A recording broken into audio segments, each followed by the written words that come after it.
The Centre for Research Excellence in Urban Aboriginal Child Health is a partnership between 4 Aboriginal medical services, a number of different research organisations including the Australian National University, and a number of policy agencies.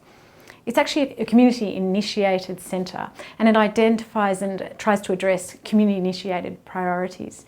So the main problem we were trying to address is really those problems in urban Aboriginal child health that are most common and are causing the greatest difficulties. So we followed over 1,600 children who were attending the 4 participating Aboriginal medical services, and we looked at the major health problems that they had. We found that problems with ear health and problems with speech and language were among the most common.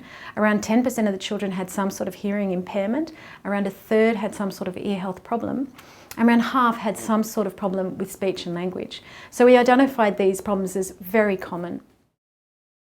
So we used the framework of the Centre for Research Excellence to initiate the HEALS project, and that involved the Sydney Children's Hospital Network, the 4 participating Aboriginal medical services and additional health services, and a network of coordinating centres. And we also had funding from New South Wales Health and the Commonwealth.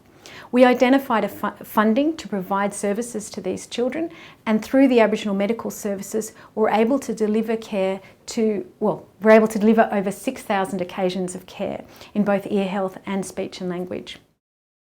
So speech and language and ear health problems are really significant for children, and one of the main reasons is that not only does it cause suffering in itself, it's at a time when the child is learning and building their future. And what we found through this provision of service was a lot of testaments from the children and their families that they could actually communicate much better, they could be much better understood, and they were able to participate more fully.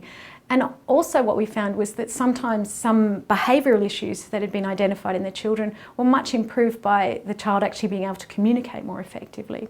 So there seemed to be a very positive effect both on the child but also on their family and their ability to interact positively with their family.